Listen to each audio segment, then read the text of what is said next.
Hi, my name is Mario Hache, and over the years my family and I have moved all over the United States, and we have learned how to enjoy life in all those places. Live our life is to learn the culture and to learn the food of the places we've been to. My son just moved to LA, and when he was there he wanted to cook gumbo for his friends, and he went online and he could not find a simple recipe to do gumbo. So he said, "Dad, why don't you go on and do a little videotape so that people of all kinds can truly make a gumbo the easy way and enjoy those good things of the city of New Orleans." The typical things of gumbo is, as you know, the French moved to Louisiana from Canada, and then they brought in their culture and their food to the area using everything that was available there. Shrimp and crab, and of course the Creole people in New Orleans did great sausages.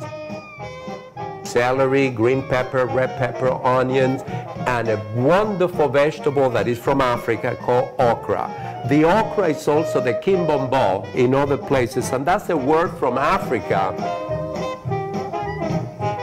Let us begin the gumbo by doing the roux. 1 cup of oil in the pan, then you heat it up. What I like to do for my roux is to use an oatmeal flour. You mix it all in, and then you start mixing the oil with the flour. Try to brown it to the consistency of peanut butter.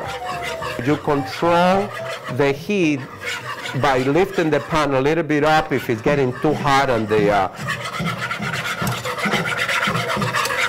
This is the basic of the gumbo. If you master the art of making the roux, basically you got the gumbo under control. Everything is in the beginning, like everything else in life, the beginning and the end. You take the sausages all cut up.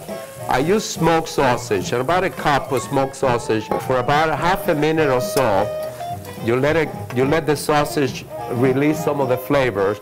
Then you have the onion and the green peppers and celery, all cut up. It's about a cup of each.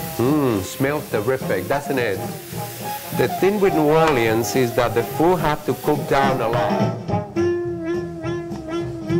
You have either boil a chicken or seafood.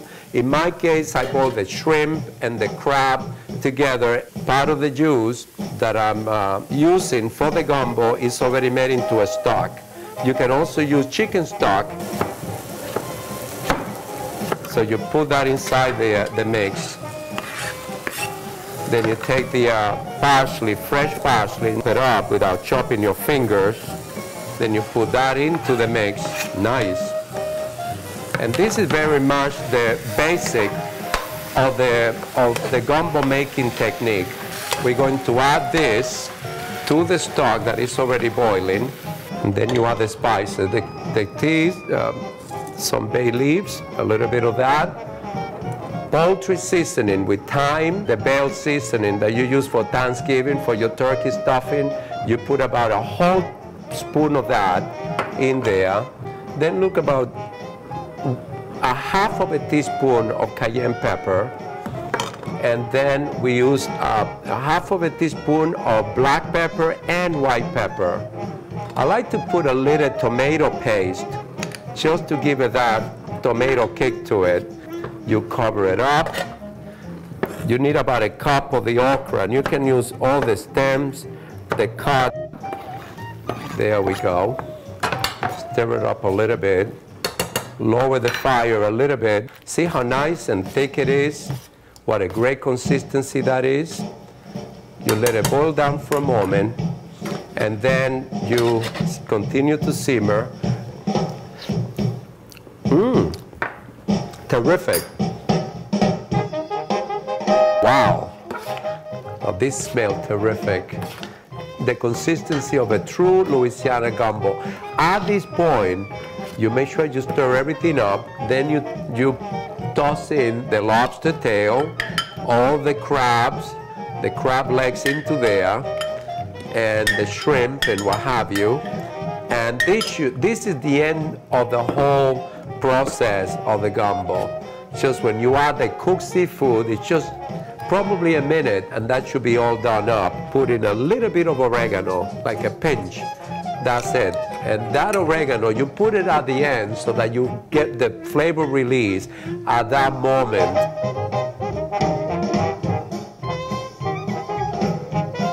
I like to make my own sauce with habanero peppers, and it's so simple to do. A few habanero peppers with some lemon juice and white vinegar in the blender, and this is it. Then what you do is, if you need it, you take a little bit of this and give her a little kick. Thank you so much for your company and for enjoying this special moment cooking gumbo with me today. Please be on the lookout for my next video, cooking the food from Spain, the food from Lebanon, the food from Puerto Rico, Cuba, and the Dominican Republic. It will be terrific to show you the life, the culture, and the flavor of all those places. Bon appetit! Like we say in New Orleans, let the bon temps rouler.